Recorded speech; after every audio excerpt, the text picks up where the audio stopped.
Alexandre, boa tarde.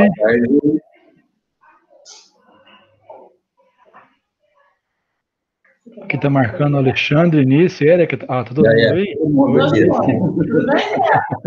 Tudo bem, graças a Deus. Então tá bom. Ah, nesse tá no cantinho. Acho que ele já viu, já. Vi sim, apareceu aí. Família. Né, Ti? Benção. Todo mundo, né? Abençoe. Benção, Ti. Deus te abençoe, filha. Tudo bem? Tudo bom, graças a Deus. Então tá bom. Querendo apertar. Eu nem falo nada.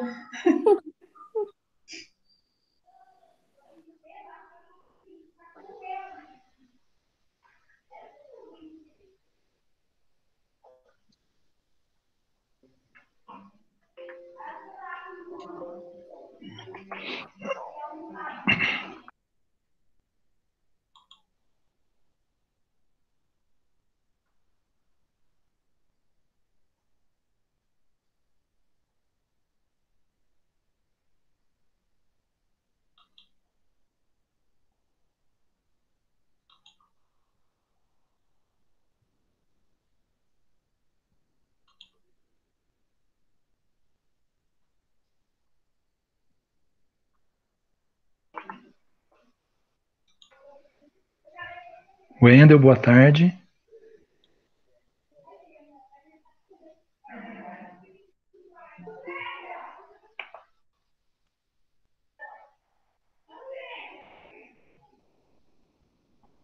Oi, Sueli. Oi, Wendel.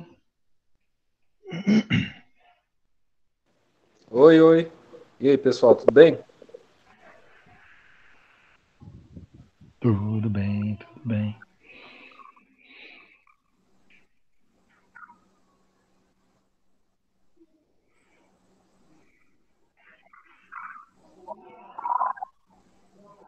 Tá dando horário? Eu vou pedir, enquanto o pessoal vai entrando aí, que a Sueli Maldonado leia pra gente um capítulo do Seara dos Médiuns.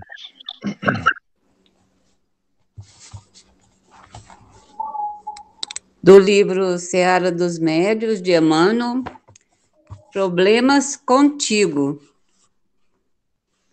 Fugindo à mediunidade, muita gente acaba alegando: não suporto o labirinto de opiniões.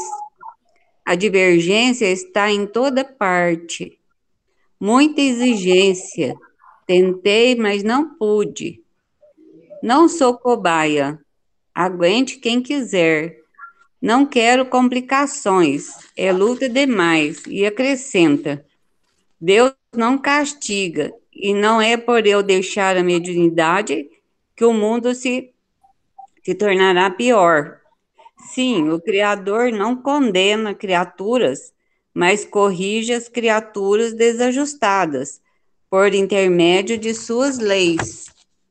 Ele é a sabedoria infinita e determina, através da cultura, do erguimento da escola em socorro dos analfabetos, mas não arranca as trevas do espírito quanto se acomoda nas furnas da ignorância.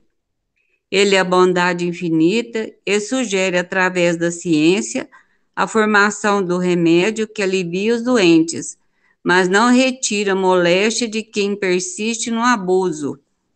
Ele é o amor infinito e patrocina, através de solidariedade, a construção do manicômio em que se abriga os alienados mentais, mas não suprime a loucura de quem se endividou no desequilíbrio. Ele é a compaixão infinita, estabelece, através do trabalho, os meios necessários à solução de todos os dissabores e obstáculos que se antepõem ao progresso e à tranquilidade do homem, mas não afasta as dificuldades de quem se entrega à preguiça. É assim que ele, na terra de hoje, promove, através da doutrina espírita, todos os recursos precisos que te dedique com êxito à sagrada missão da mediunidade, com teu próprio favor, mas se desertas da obrigação, O resultado de semelhante atitude é problema contigo. Terminou. Eu vou pedir, se a Michele puder ligar o áudio dela e fazer uma prece para a gente iniciar. Michele, pode ser?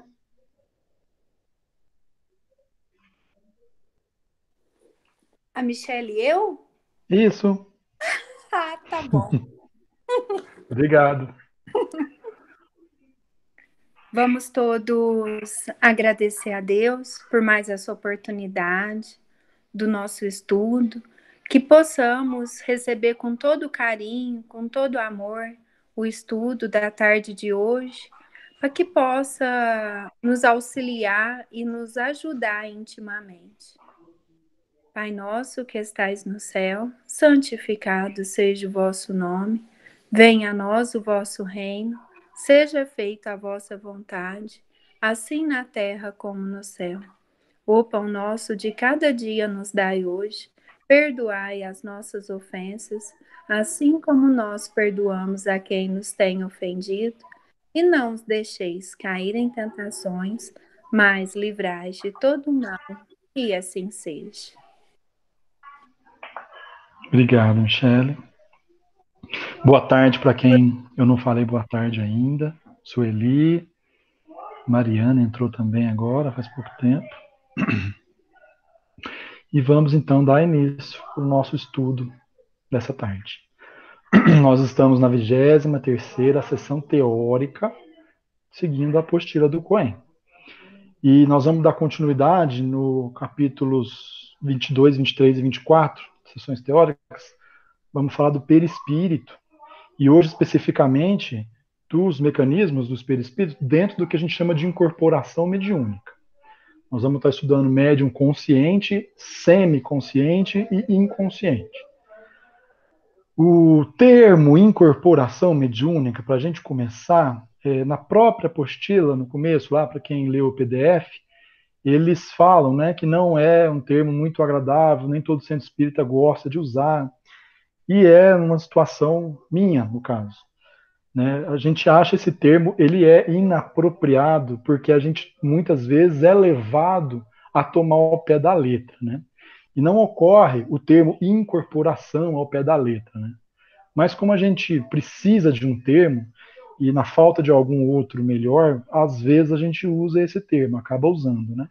Então a gente fala da passividade, por exemplo, também, e os termos mais corretos seriam a psicografia ou psicofonia, ok? Aí eu trouxe duas cenas para começar o nosso estudo de hoje, duas cenas, só as imagens, né, de dois filmes. Aliás, um deles eu assisti essa semana, que é o de baixo aí. Essa primeira é a Whoopi Goldberg. No filme ela interpreta a Oda May, filme Ghost, O Outro Lado da Vida. Quem nunca assistiu, gente, por favor, tá aí uma oportunidade de conhecer. Quem já assistiu, reassista, né? E nesse filme, em duas ocasiões, ela tem essa incorporação. Não é um filme espírita, e nem o segundo que eu vou falar daqui a pouquinho também. E nesse filme a incorporação ela acontece ao pé da letra mesmo, né? Então o espírito baixa nela, senta na cadeira que ela está, e essa cena que ela está com os olhos esbugalhados aí é a primeira vez que isso acontece no filme, né? Aí troca a voz dela, a expressão, tudo, né? E é um filme fantástico, muito gostoso de assistir. Ela é médium audiente, ela ouve o tempo todo o Sam, que é o protagonista do filme, junto com ela, e também médium de incorporação, né? Médium de psicofonia, seria, no caso? Não sei. E o segundo filme é o filme que chama Amor Além da Vida. Esse vocês vão chorar muito, quem quiser assistir. Quem não assistiu, assista. Quem já assistiu, veja novamente. E essa cena específica, com o ator Robin Williams, ele já é desencarnado e a esposa dele ainda estava viva na Terra. E ela estava passando por um processo depressivo muito forte. E num dado momento ele se aproxima dela e pede para ela escrever: Eu ainda vivo, I still am here, uma coisa assim, né? E ele fica ao lado dela, ele falecido, né, em espírito, e ela começa a escrever. Ela vai escrevendo aquilo que ele vai estar transmitindo para ela em pensamento aproximado dela ali. Né? Ele põe a mão no ombro dela e vai passando aquela mensagem para ela. Mas aí, no momento, ela ela escreve, fica brava e rasga tudo tal, e o filme continua depois com mais tristeza, mais choro e depois muita alegria também. Bom, vamos dar início então ao assunto em si. E fica esses dois filmes aí de dica para a gente assistir.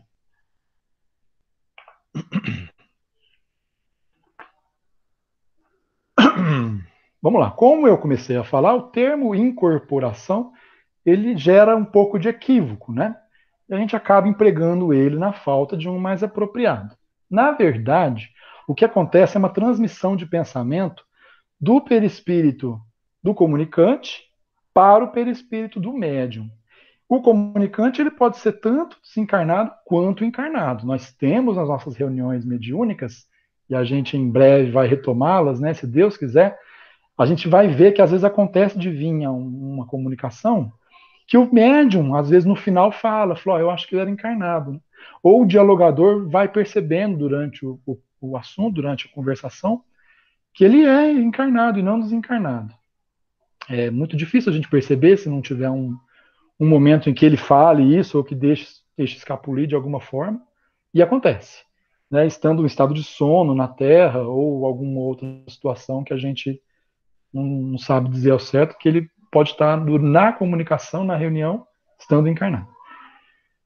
E essa incorporação mediúnica que a gente vai estar chamando de psicofonia ou psicografia é uma das formas de transmissão das mensagens dos espíritos. Deixa eu entrar aqui e permitir o pessoal entrando. E é das faculdades as mais encontradas na prática mediúnica. É aquelas faculdades que a gente busca desenvolver, por exemplo, no Luz e Amor, no nosso COEM. Por quê que é uma faculdade que a gente busca desenvolver? Ela permite estabelecer o diálogo, né, no caso da psicofonia. E isso possibilita esclarecer esse irmão, possibilita trazer consolo. Então ele vai estar conversando com alguém, às vezes, dependendo da situação, há muito tempo ele não se vê ouvido, né? Não se vê percebido por alguém, fora o abraço mediúnico ali, né? Fora o choque mediúnico, aquela energia que ele está recebendo no momento, para desabafar. Então a gente trabalha como se fosse uma terapia ocupacional lá nas nossas reuniões, né? Então, esse diálogo, que a gente busca o esclarecimento e a consolação dos espíritos, é o que acontece nas nossas reuniões mediúnicas. Então são formas muito práticas para a gente trabalhar a mediunidade, e que consegue gerar valor para aquilo, né? Ter uma utilidade, no caso, o auxílio aos irmãos menos esclarecidos.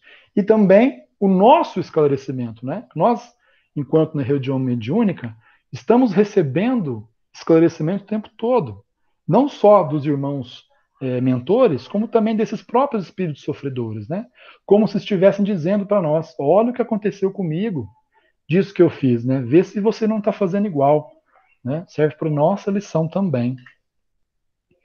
No caso dessa mediunidade, da incorporação, psicofonia, psicografia, o médium tem um papel passivo.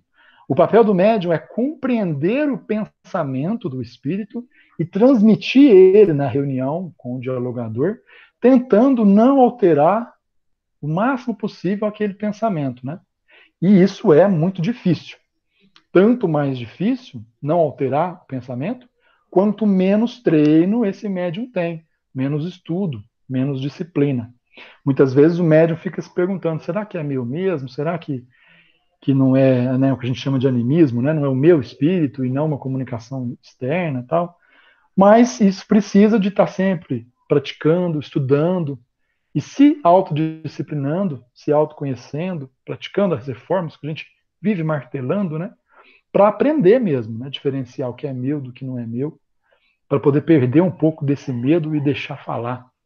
Muitas vezes, né, o Sueli já comenta com a gente, e os médiuns, principalmente no começo, depois que começa a falar as primeiras palavras, ela vai vindo no automático, e a gente vai percebendo que realmente aquilo não é nosso. A gente já começou a estudar esse assunto, assim como os outros teóricos que a gente está vendo agora, em aulas passadas, e fora falado na época, a gente vai retomar isso mais para frente, esse assunto vai ser retomado, como está sendo retomado agora. E a gente viu no começo do COEM, no caso da psicografia, os nomes que se utilizavam, ao invés de consciente, semiconsciente e inconsciente, era intuitivo, semimecânico e mecânico, que na verdade são analogias da psicografia para a psicofonia, né? A psicografia, o médium intuitivo, ele recebe a mensagem como uma intuição.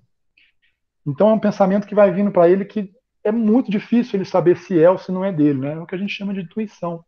E seria na psicofonia o caso do médium consciente.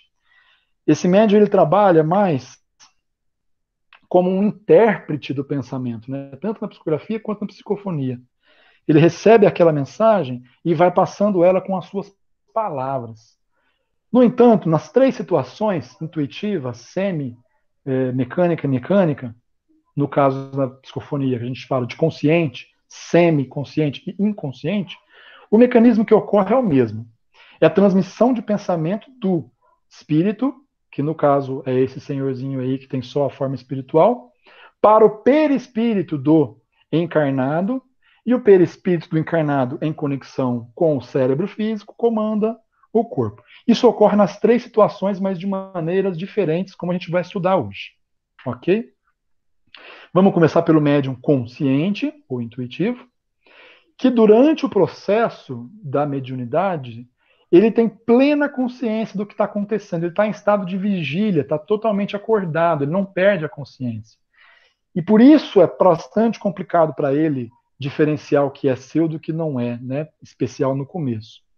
Porque ele vai receber esse pensamento e transmitir segundo o seu vocabulário, com seus gestos, com seus conhecimentos. Age como um intérprete, exprimindo a mensagem conforme seu entendimento. Então a gente imagina, para tentar esclarecer, um intérprete mesmo de línguas. Ele recebe uma pessoa de um país estrangeiro e precisa traduzir aquela mensagem para as pessoas ali presentes para o português. Então aquela pessoa está falando em francês, em alemão, seja o que for, e os outros ali presentes não compreendem aquela língua.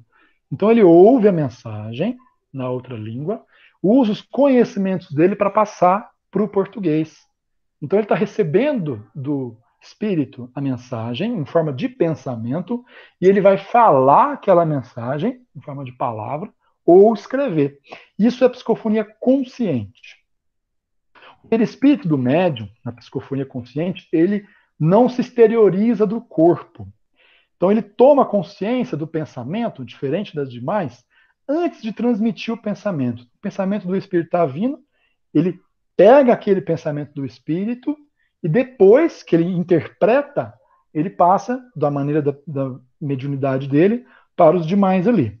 Por isso, as grandes dúvidas do pensamento que chega, se são realmente de terceiro ou se é dele, né?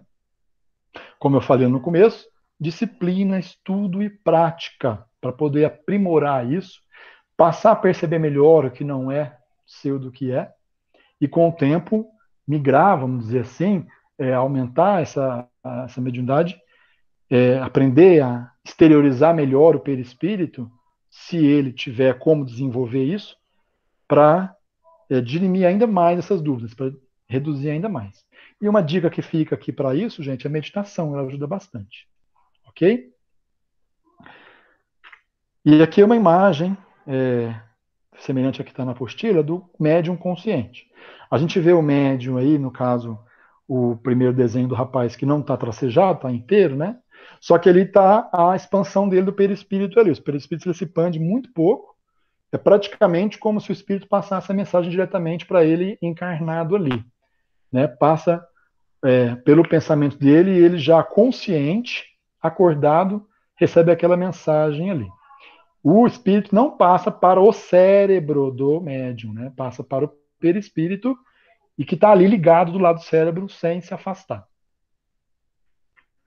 Esse foi o médium consciente ou intuitivo, né? A gente tem muita mediunidade intuitiva nos cantores, né? Nos compositores e também nos pintores e todas as formas de arte. Muitas vezes são médiuns intuitivos, né? A gente não pode generalizar, mas a gente entende que sim. Tanto aquelas músicas positivas quanto as negativas também. Há sempre a influência em quem é artista, sempre.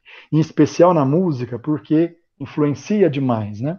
Então ele sempre vai estar sendo auxiliado ou mal auxiliado, dependendo do que ele resolve passar de ajuda para os demais. O médium semiconsciente ou semimecânico. No caso da mediunidade semiconsciente, o médium vai desenvolvendo, ele tem a exteriorização do seu perispírito. Não é completa, mas ele já começa a exteriorizar, sair do corpo, vamos dizer assim, se expandir, aquela sensação de estar crescendo, é maior, é mais nítida, ele vai se acostumando mais com aquilo, né? E no caso do médium semiconsciente, diferente do consciente, ele vai tomando a consciência conforme ele vai transmitindo aquilo para os demais. Nesse caso, há uma menor interferência do seu pensamento na comunicação. Por isso que é semimecânico ou semiconsciente. Ele ainda está ali consciente, mas ele já consegue se desligar de uma maneira mais apropriada, vamos dizer assim. Não que a outra seja inapropriada, mas o ideal é a menor interferência possível. Quanto menos interferência, melhor, para a mensagem ser mais próxima do que o espírito vem trazer mesmo, né? Então, no primeiro, ele recebe o pensamento e depois passa. Esse segundo, ele vai tomando consciência do pensamento à medida que vai transmitindo para os demais. Geralmente, no caso do médium semiconsciente, está na apostila, a gente estuda isso no Coen, sente uma frase ali repetir, ou uma palavra, né? Medo, frio, fogo, alguma coisa que está presa naquele irmão, naquele momento que ele continua vivendo. Então aquela palavra, aquela frase, ela vem muito forte, e aí você consegue, com muita prática, disciplina, estudo, perceber que aquilo não é do médium, né? E depois que ele solta essa primeira frase, essa primeira palavra, a coisa vai se dando mais fluentemente, outras vão surgindo, e aí ele entra no modo automático, vamos dizer assim, né? Seria o modo semimecânico ou mecânico. A semiconsciente, ela é mais comum, né? O totalmente inconsciente ou totalmente mecânico são extremamente raros, correto? Essa é a mais comum, é o que está no meio termo, né? E a primeira também, a totalmente consciente, a gente vai buscando desenvolver ela para semiconsciente, ok? Ao final da mensagem, o médium se lembra vagamente do que foi tratado, né? Na consciente, ele, como está recebendo o pensamento antes, ele se lembra de tudo que foi falado. Conforme a médium entra na fase semiconsciente, semimecânico, aquilo vai se tornando mais vago, aquilo que foi passado para ele, porque ele vai passando a mensagem assim que recebe. E muitas vezes ele não toma consciência daquilo anteriormente. Ok? Acho que deu para ficar claro.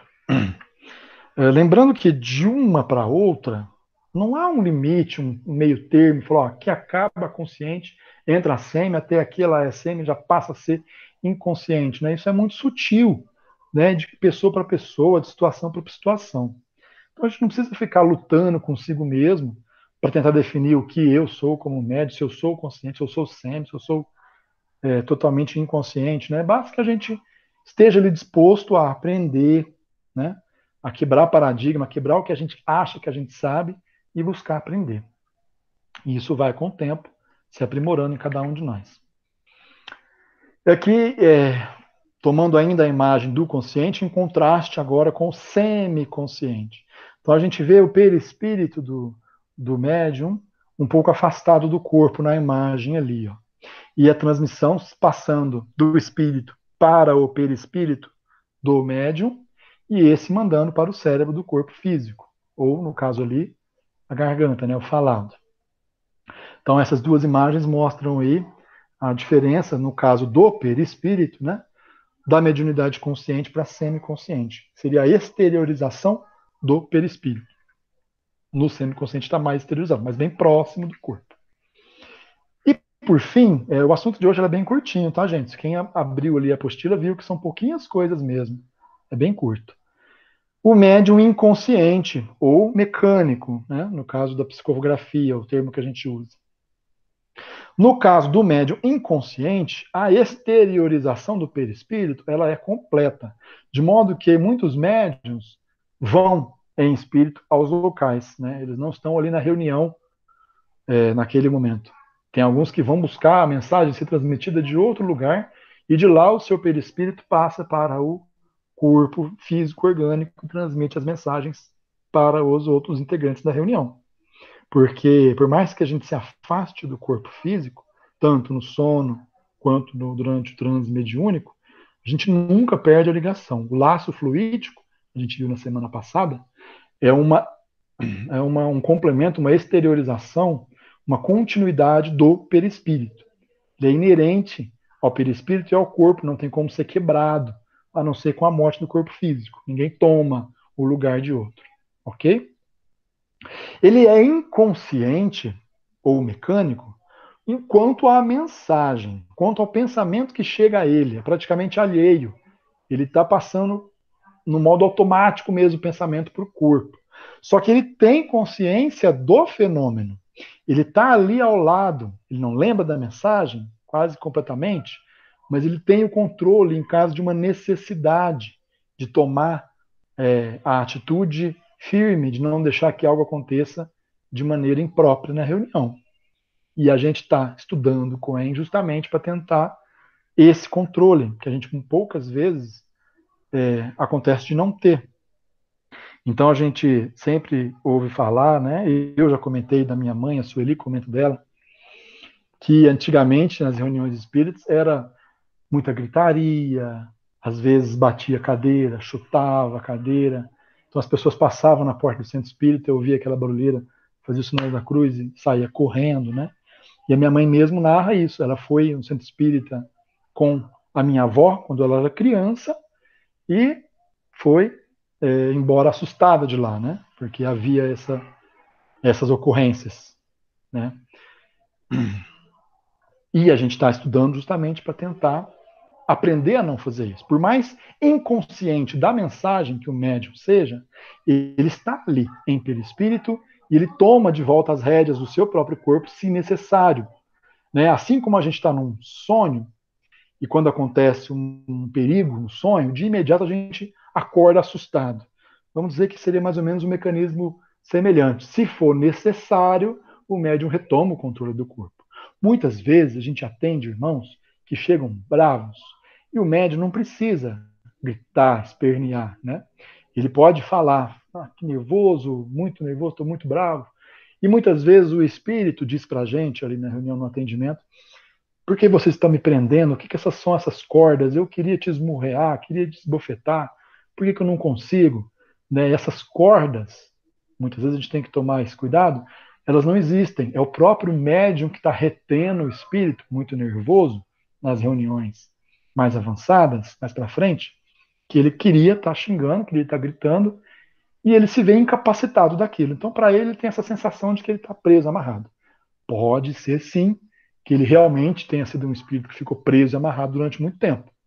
Então, o dialogador, nesse caso, ele tem que ter a sutileza, né, de mantendo o diálogo e aos poucos tentar descobrir, tentar perceber que tipo de prisão, que tipo de corda que é aquela que está prendendo, né? Geralmente a gente começa falando, né, que a sua prisão nesse momento, essas cordas, elas existem porque você está se apertando. Conforme você for se acalmando, isso vai se afrouxando. Mas automaticamente elas vão te segurar se você quiser partir para alguma agressão, né? A gente já teve essas conversas com espíritos dessa forma, ok? O médium inconsciente, depois que ele retoma do transe mediúnico, ele não se lembra nada ou muito pouco com relação à mensagem, o que foi falado mesmo, né? Então quem é médium já começa a entender mais ou menos, a se perceber em que ponto que está, quanto lembra, quanto não lembra, né? Aí coloca, conforme eu pus aí no slide, estava na apostila, né? Seria como despertar de um sonho pouco nítido. Às vezes a gente tem sonhos, durante a nossa noite de sono, nítidos. Quando a gente retorna, a gente se lembra muito bem. E às vezes, quase nada, vaga impressão de que esteve em um lugar ou encontrou com alguém, às vezes nem sabe quem, né?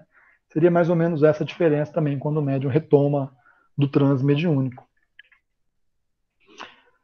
Bom, no caso do médium inconsciente, também fala-se na apostila que o médium inseguro, muitas vezes ele reage com medo.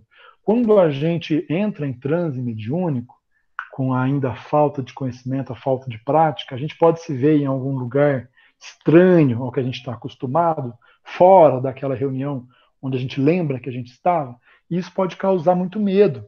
E esse medo pode intervir na comunicação. ele pode truncar. O que é truncar? Travar, interromper de repente a comunicação, se ele não souber, com o tempo, ir disciplinando esse medo, né?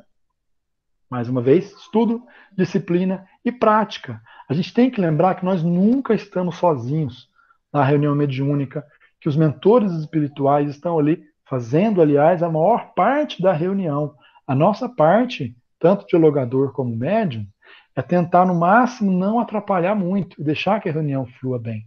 Confiar nos mentores. E no caso do Luz e Amor, gente, o Antônio Carlos bate nessa tecla sempre, desde o começo, a Sueli também nos alerta, que nós temos esse COEM, esses 2 anos de grupo, o mesmo grupo, e depois aquele mesmo grupo começa junto, para se criar essa confiança, para que se criar esse laço de amizade que a gente vai criando. A gente vai estudando juntos, se conhecendo uns aos outros, se autoconhecendo através das sessões teóricas e das práticas, para poder se sentir melhor nessas reuniões, se abrir mais, se ter menos medo e desenvolver cada vez mais esses dons, ok? E aí o desenho do médium inconsciente, no terceiro quadro, do espírito passando a mensagem, e ali o perispírito do médium totalmente fora do corpo. Até eu vou falar aí que o desenho está um pouco errado, porque está saindo do espírito comunicante direto para a garganta do médium, né? Esse detalhe está errado. Sempre há o perispírito do médium como meio, né, entre o espírito desencarnado e o corpo físico. Por isso que chama médium, né? Ele faz esse meio termo para transmitir a mensagem. Mas, de maneira geral, essas 3 figuras aí mostram para a gente a diferença do médium consciente, semi e inconsciente em relação ao perispírito, né? Jungido ao corpo, ali próximo, coladinho no corpo na primeira, semi-exteriorizado do seu corpo, mas ainda ali muito próximo, e completamente fora do corpo, que é quando o médium vai, por exemplo, receber a comunicação em outro lugar. Mas isso também acontece dentro da própria sala ali. Muitas vezes, nós vamos, às vezes, com o tempo, ver alguém comentando isso, o médium está ali na reunião ajudando, fazendo coisas, né? Recebendo, acolhendo alguém, depois ele narra, durante a reunião aconteceu tal coisa, eu estive em tal lugar. Fica na sala ajudando os médicos, né? Os enfermeiros, fazendo triagem, e o corpo dele ali, paradinho. Ok? Essa é a diferença no caso do perispírito. E para a gente finalizar, né, vamos falar de disciplina, estudo e prática mais uma vez, né? Quando a gente se dispõe a ajudar na reunião mediúnica, quando a gente resolve desenvolver esse dom, os mentores, os nossos mentores particulares e também os mentores da casa, eles se colocam junto de nós para nos auxiliar no aprendizado. A gente nunca está só. E as pessoas que vêm encarnadas com a missão da mediunidade, vamos chamar assim, elas já combinaram isso no plano reencarnatório delas antes de vir para a Terra. Elas sabiam já que viriam com esse dom para desenvolvê-lo. Então, quando ela resolve, quando ela toma essa decisão, ela vai estar sempre acompanhada dos mentores dela e dos mentores da casa já está trabalhando para que se possa desenvolver. E é claro que que os mentores esperam daquela pessoa a disciplina, o estudo e a prática, no caso que a gente coloca como orientada, né? Não é sair fazendo mediunidade como brincadeira, né, gente? Porque não é brincadeira. Se a gente não leva a sério, se a gente abre para brincadeira, virão apenas espíritos brincalhões para estar conversando com a gente. E eu vou deixar uma dica aqui do canal Amigos da Luz. Tem um vídeo que chama Mão de Unidade, que é o Mandium, que ele faz uma analogia do perispírito, nós, dos desencarnados, para o encarnado, para a carne, como se fosse uma mão e os bonecos. Então a mão é o que anima o boneco, e o boneco é só a caixa, é só o exterior. E aí ele dá toda uma aula de mediunidade para aquele médium, em forma de brincadeira, bastante interessante. e aí no final aquele médium ele manda embora o mentor dele, e aí se aproxima um obsessor, logo na sequência, no finalzinho. Ok? E nós fazemos o COEM e participamos desses estudos, disciplina, para trazer essa união e a confiança no grupo. E os mentores, a gente tem que entender isso também, que eles não vão trazer comunicação que ofereça um perigo para a gente. Em especial no começo. São comunicações bem tranquilas, casos de pronto-socorro, né, que a gente fala, né? São os irmãos desorientados, muitos se acham que estão ainda encarnados, não entendem a situação, não tiveram durante a vida nenhuma noção disso, ou noções que eles de repente percebem que não funcionam, se encontram perdidos. Geralmente, são esses os casos que a gente atende, em especial no início. Conforme vai passando o tempo, o médium vai desenvolvendo segurança, vem casos mais complicados, né? Que a gente citou na aula passada, de espíritos com uma forma até de animais, por exemplo, né? Mas o médium, por mais inconsciente da mensagem que seja, ele não vai se arrastar no chão, ele não vai grunhir, não vai uivar. Ok, gente? E a gente tem que falar também das vibrações de todos os presentes na reunião, porque o pensamento, ele é uma força eletromagnética que se extravasa do corpo. Isso vale também para o encarnado. Então, os médiuns, em especial no início, sentem pensamentos diversos, muitas vezes são dos próprios encarnados da reunião, não é? Por isso a gente busca esse entrosamento da equipe. A gente precisa estar, durante a reunião, com o pensamento uno, o pensamento unificado em auxílio, né, em orações interiores ali, para que haja a confiança daquele médium, para que haja afinidade entre o médium e o espírito que vai se comunicar, sem a interferência dos demais. Se a gente está ali com curiosidades, querendo ver as coisas, fenômenos, né, para se assustar, para se divertir, isso gera atrapalhos, isso gera obstáculos na comunicação para o médium que vai da passividade, porque o pensamento influencia também dos encarnados. Ok? Então, todos os participantes têm a responsabilidade de colaborar com o andamento da reunião, para garantir as boas condições para o intercâmbio sem interferências e para a segurança do médium. Então, a gente tem situações, no nosso grupo que eu faço parte, que é no sábado às 2h, a gente fala muito isso, né? Em situações que o médium se vê com muito medo em algum lugar, que ele às vezes tem dificuldade em voltar para o corpo, né? A gente teve uma reunião que uma das nossas médiums estava sentindo, nitidamente a gente percebe o corpo dela numa situação de estresse, e aí o dialogador chamou ela pelo nome, né? Fulana, retorna, a gente quer conversar com você, fulana, no nome da médium, né? Depois ela agradeceu, falou, eu estava realmente precisando disso, de voltar. Então a gente vai criando essa afinidade de modo que você percebe a condição de um do outro, né? Tem alguns médiums que a gente sabe que ele está mediunizado pela expressão, a gente não precisa perguntar, tá tudo bem? Como é que você está se sentindo? Você quer conversar? Não. Tem alguns médiums que mudam a expressão de uma maneira que, conforme você está trabalhando com ele, você percebe que ele está mediunizado, né? E a gente vem e fala. Alguns outros médiums conversam recentemente, falou, Steph, está se aproximando um espírito, aí ele narra, né? Ele está chegando, eu estou vendo uma imagem de um acidente, e de repente o médium para e começa a mensagem já do espírito, né? Já perde a consciência naquele ponto ali. E alguns precisam mesmo desse toque, né? Tá em silêncio, tá sentindo a vibração, mas para falar aquela primeira palavra, lembra que eu falei que tá com uma palavra na cabeça, que ele está martelando, e ele precisa falar ela para despontar o resto da comunicação?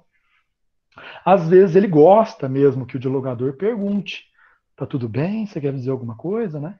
Cada um tem o seu jeito, e a gente trabalhando isso durante 2 anos, a gente vai se conhecendo o jeito de cada um, a gente vai criando essa afinidade de poder falar para o outro, né? Falei, Stefano, eu não gostei muito da abordagem que você fez, porque me interviu na comunicação, porque eu me assustei, enfim, né? E isso a gente vai se ajudando E tem que ter essa afinidade, essa amizade, esse companheirismo entre nós. Por isso que a gente coloca esse Cohen como base para a gente trabalhar nas reuniões mediúnicas no Luz de Amor. Ok? A gente acha muito perigoso, às vezes, chegar uma pessoa que fala, eu estou vendo, estou ouvindo, e pega e coloca direto na mesa mediúnica. Não é a orientação do Luz de Amor. Pode acontecer em outros lugares, sim, muitas vezes tem lugares que falam, você vai fazer o Cohen e vem nas nossas reuniões. Ótimo, conforme ele vai desenvolvendo o Cohen, ele vai conhecendo melhor o que acontece com ele lá, né? Enfim. Bom, gente, finalizando, eu queria dar sugestões para vocês. Esses capítulos, esse capítulo da apostila, ele é bastante embasado no livro Nos Domínios da Mediunidade, de André Luiz, psicografia de Chico Xavier. Esse livro, o André Luiz vai fazer o estudo de reuniões mediúnicas, de um grupo de encarnados. E nesse grupo, ele apresenta para a gente um instrutor, cada um dos médiuns da reunião, e aí ele conhece e narra para a gente as ocorrências do ponto de vista do plano espiritual, de um médium que tem a mediunidade consciente, de um médium que tem a mediunidade semiconsciente, de médium que tem a mediunidade inconsciente. Então ele narra para a gente o que acontece com o espírito, com a comunicação entre o encarnado e o desencarnado, o perispírito do inconsciente, que vai fazer algumas incursões às vezes. Então ele narra para a gente nesses capítulos isso. Esse livro é um livro fantástico, como toda a obra de André Luiz. É um livro rápido da gente ler, porque é uma leitura gostosa, não é difícil. Então fica aí a dica. E também a dica daqueles 2 filmes que eu coloquei lá no começo, né? Ghost, Do Outro Lado da Vida, um filme bem antigo, às vezes os mais jovens devem conhecer, sim, né? De nome. Assistam. E aquele outro, Amor Além da Vida, também não é espírita, por assim dizer, mas se não é espírita, era para ser, né? Só não é porque quem escreveu a obra, os diretores, não conheciam o espiritismo, ou então conheciam, né? É muito dentro do que a gente aprende. Podem assistir, a gente vai chorar muito junto nesse filme e ficar bastante alegre também com o que ocorre no decorrer do filme, né? E para a gente finalizar, essa mensagem que a gente encontra no Evangelho de Lucas, capítulo 19, versículos 39 e 40. Então, os discípulos do Cristo estavam fazendo pregações, e naquele momento eles estavam profetizando e tal, eles vieram os fariseus e queriam acabar com aquela reunião, né? E aí vem essa passagem de Lucas. Alguns dos fariseus que estavam no meio da multidão disseram a Jesus: Mestre, repreenda teus discípulos, porque eles estavam profetizando, né? E aí Cristo diz: Eu lhes digo, respondeu ele, se eles se calarem, as pedras é que clamarão. E depois de muitos anos, né, 1900 anos, 1800 anos depois de Cristo, foi necessário que as pedras viessem clamar. Mais especificamente, a madeira inerte, né, as mesas tiveram que vir bater, fazer barulho e girar para poder chamar a atenção novamente da gente de que o mundo espiritual está aqui o tempo todo, fazendo influências na gente, boas e mais. Mas a gente sempre tem a escolha da gente, né? Por mais que a gente esteja sendo visitado por irmãos que trazem algum desagrado, a gente tem que se recordar que a gente vive dentro do amor divino. A gente vive mergulhado no pensamento divino e Deus, ele é definitivamente amor. Ok, meus irmãos? Com isso, então, a gente termina a reunião de hoje. Eu vou agora ver se tem algum questionamento no chat, né, gente? E abrir para a gente estar conversando aqui. Ok? A Mariana perguntou aqui se eu podia repetir o nome dos filmes, né? Eu repeti agora no final, Mariana. Ghost, Do Outro Lado da Vida, com Patrick Swayze, Whoopi Goldberg e a Demi Moore. Filme fantástico, lindo, lindo, lindo. É romance, tá? É um filme de romance, que é a história de o Patrick Swayze, Sam Witch, ele chama no filme, ele falece logo no começo do filme, E ele encontra a Whoopi Goldberg, que é uma médium audiente. E começa, é engraçado, a Whoopi Goldberg, ela é muito engraçada, né? Porque ele começa a atazanar ela, né? Para ela fazer as coisas que ele quer, para ela ajudar ele, né? E o desenvolver do filme é muito emocionante, muito bacana mesmo, assista. E o outro filme, Amor Além da Vida, é com Robin Williams. E esse filme a gente chora nele bastante. Se você gosta de chorar em filme, assista. É lindo, lindo, lindo. E ele tem muita coisa temática espírita, bastante mesmo. Bom, gente, eu agradeço a todos vocês. Hoje eu falei que era um pouquinho mais rápido, né? A matéria é um pouco mais curta. E estamos aí. Espero vocês novamente a semana que vem. Quem tiver alguma dúvida pode postar lá no grupo ou no particular, que a gente tenta trazer aqui depois o esclarecimento. E se alguém quiser comentar algo, está aberto. E antes de abrir, eu queria fazer uma prece, né, de encerramento. Ok? Então a gente busca entrar em sintonia, estarmos juntos, um nas casas dos outros nesse momento, agradecendo a Deus pela oportunidade que nos dá de termos esse mecanismo, essa forma de contato, em que a gente se sente próximo mesmo um ao outro, sente essa proximidade, porque a gente está em um pensamento uno nesse momento. Agradecer aos nossos guias pelas lições que recebemos todos os dias.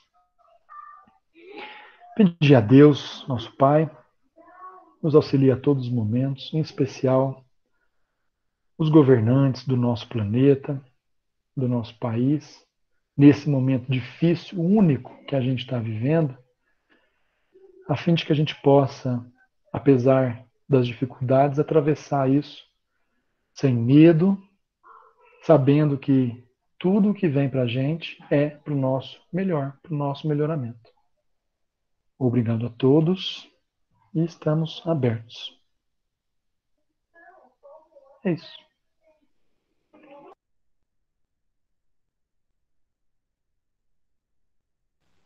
Stefano, você tá conseguindo me ouvir? Estou. Pode falar, Wendy. Então, aquela parte que você menciona sobre a mecânica, a semimecânica e a consciente, também, por exemplo, assim, você disse que é etapas do médium, né? Mas também pode, por exemplo, já teve relatos da minha sogra, mãe da Viviane, já teve relatos da minha própria mãe e tudo mais, que em certos eventos mediúnicos dá para perceber que em um elas tiveram, por exemplo, o semimecânico, por não se lembrarem, por se lembrarem parcialmente, e outros, da própria maneira que a pessoa até relata assim, né? Até parece que foi o consciente mesmo. Ela presenciou tudo e foi passando a mensagem. Então, às vezes, assim, também pode ser nisso, né? Dependendo do tipo da comunicação, o médium pode variar, né? Do semimecânico para o mecânico, até para o inconsciente, né? Exatamente, Wendel. Sim, isso acontece. Nossos médiuns relatam isso para a gente mesmo, que não tem uma regra, né? Um médium não é consciente ou inconsciente em todo momento, né? Eles muitas vezes variam isso conforme a comunicação. Eu acredito, a Sueli, depois eu peço para ela dar uma palavrinha, que tudo depende do espírito que vai entrar em comunicação e também um pouco do momento de cada médium, né? Da sua concentração, do seu treinamento. Porque dependendo da comunicação, pode ser mais conveniente que seja uma mediunidade consciente, dependendo do tipo de mensagem que vai vir, uma mensagem ou mais agressiva, ou que precisa de um instrumento, de uma interpretação que o médium seja mais consciente para poder passar aquela palavra para a gente, né? Ele vai variar conforme os espíritos, mentores, julgam necessário e apropriados naquele momento. Então, muitas vezes o médium, quando recebe um espírito mentor, tem dificuldades de passar o pensamento pelas nossas palavras, porque o pensamento deles é muito rápido e às vezes traz ideias que não têm palavras para a gente enquanto encarnados. Então, nessas situações, pode ser melhor que seja um médium consciente, por exemplo, né? Não sei. Então, sim, isso acontece mesmo, e os mentores se encarregam de fazer essas adaptações durante as reuniões, né? Mas o ideal é que o médium esteja preparado para cada uma dessas situações, porque se ele não tem o preparo, né, vai ser mais difícil quando for necessário fazer essas nuances aí. É isso mesmo, Sueli? Isso, o Stefano, é o que você falou, tá me ouvindo? Sim. Tá? É isso mesmo. Essa divisão que tem de consciente, semiconsciente, inconsciente, é assim para a gente, base assim, mais para estudo mesmo. É para a gente saber que existe essas diferenças. Mas não é uma regra, igual você falou, não é uma regra, pode mudar. Às vezes o médium, às vezes numa reunião, ele fala assim, nossa, hoje eu não fiz nada, eu não trabalhei, né? Eu não recebi nada, mas às vezes ele foi levado, né? Ele é consciente, inconsciente, semiconsciente, vai depender da lembrança dele. Então, isso varia muito. Não é regra. Eu sou médium inconsciente, você é inconsciente. Não. Pode ser consciente, depende do espírito mesmo que você está falando. Depende do momento da pessoa. Às vezes a pessoa está assim, se entregou assim, realmente para a reunião, está disponível, ela tem uma sensação, às vezes ela está tensa com alguma coisa particular, né? Ela pode ter uma sensação diferente. Então, depende da pessoa, depende do momento, né? Mas que existem essas divisórias, existe, né?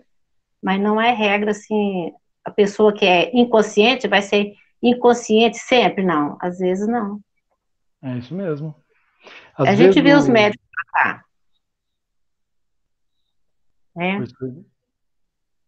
Às vezes vem um espírito tão com um perispírito deformado, desculpa a palavra, né, tão alterado, que dependendo do médium, se ele for um médium inconsciente, o controle dele pode não ser muito bom, então os mentores preferem usar mediunidade consciente, mesmo naquele médium que consegue fazer a mediunidade inconsciente, correto? Dependendo de todas as situações aí, Wendel. Então é isso mesmo, não é uma divisão quadrada, né? É por situação mesmo. E uma coisa importante que você falou aí, Steph, que a gente tem que, todos os médios, ter consciência disso, independente se é consciente, inconsciente, semiconsciente, a postura do médio na sala de disciplina é muito importante. Porque talvez ele não é consciente da mensagem, mas da reunião, sim, ele é consciente. Então, a postura dele ali naquele momento, nós já até falou isso lá na sala, lá no Luz e Amor, é muito importante. Então, por isso que o Coen é importante, porque tem muita gente que não consegue ter essa disciplina, se não tiver um estudo antes, né? Muito bem. Mais alguém, gente? Bom, então é isso. A gente está finalizando, então, agradecendo a todo mundo e espero que estejamos juntos semana que vem de novo. Ok, Com gente? certeza. Muito obrigado a todo mundo. Vou deixar um abraço bem caloroso para todos vocês. A gente está com saudade, mas indiretamente nós estamos próximos, né? A gente está junto. Isso é muito bom. Vamos aproveitar a tecnologia e não parar, né? Então, um beijão para todos. Fique com Deus. Bom fim de semana, pessoal, e até a próxima. Até, com Deus também.